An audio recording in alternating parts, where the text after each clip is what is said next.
Hello, one and all. So there have been a lot of very, very exciting anime announcements over the last couple weeks, and believe me, I'm definitely going to do a video on Ancient Magus Bride getting a Season 2. But today, I wanted to put focus on a series that isn't getting much attention, but I am so excited about, because this is without a doubt one of the funniest manga I've ever read, Tearmoon Empire. And this series can pretty easily be summed up as Marie Antoinette meets time travel, meets a whole bunch of misunderstandings, as our princess of the Tearmoon Empire, Mia Luna Tearmoon, is essentially Marie Antoinette. She's selfish, arrogant, egotistical, and has absolutely no understanding of commoners at all. She even, says Marie Antoinette's famous line, or at least a version of it: if they don't have bread, then let them eat meat. Now, obviously, Marie Antoinette probably never said either of those lines, and is just showing how, poorly she understands the common people, but I love it. I freaking love it. Anyway, because of her horrible behavior, a revolution takes place, well, partly because of her horrible behavior, that's a whole other thing, and she ends up getting her head cut off. Oh no! But turns out God loves her for some reason, and she ends up waking up in her 10-year-old body and realizes, oh my god, I have a second chance. I can do things right this time. Though something I definitely need to point out here is that she is still an awful, terrible, horrible human being. And, her doing things right this time basically means, okay, I either need to figure out a way to stop this revolution or figure out a way to run away really, really fast so they won't catch me. She takes absolutely no responsibility for all the awful, terrible things she did as a princess.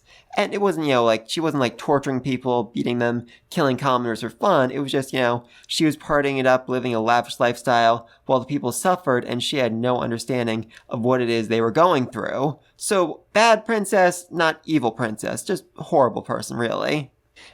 Though she does actually make one change to her new life, she ends up being super nice to the one maid who stayed by her side even when she was locked up in prison for 3 years awaiting her own execution. So, yeah, she thinks, okay, Anna, my maid, you were good to me, so I'm good to you in this new timeline. Huzzah! But anyway, the misunderstanding part, that's where things get really fun. Because one of the first things Mia does in the new timeline is sell her hair ornament, her favorite hair ornament, the thing she loves and cherishes above all else, to help pay for a hospital in the slums, which will, help prevent the massive plague that caused the revolution. Huzzah! And her mind's like, okay, this hairpin, I love it, I really do. It's not worth more than my life. If me selling this means that I don't get killed, easy deal, easy deal. But everyone else sees, oh my god, the princess, she's so selfless, she's so wonderful, she is a saint. I love it. And from that point on, she is viewed as a saint, and therefore every single thing she does is viewed from the perspective of her being the nicest person in the world. And even awful things that she says and does are, basically interpreted as being positive. People are like, okay, she just called that girl as lowly as a slave, but I don't think a saint would say that, so what she must have actually meant is that the lives of all citizens are equal to her. Even commoners, slaves, and nobles, they're all the same. Oh my god, she's so nice! Oh, it's beautiful. That's basically every single chapter of this series. I mean, she's trying to, build up to stopping the revolution, but it's more weekly adventures where she's like, okay, this week I was invited to a party. I need to make friends here.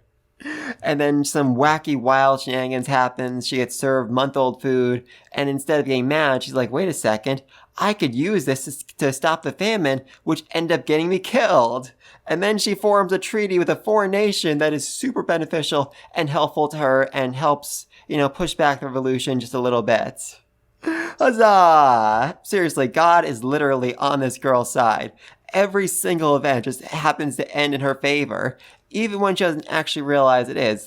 There are a lot of people who were, kind of mean to her in her past life because, again, she was a horrible person. And now in her new life, she's like, okay, you guys, you killed me last time. You were a big part of the revolution. So therefore, you're my enemies in this life.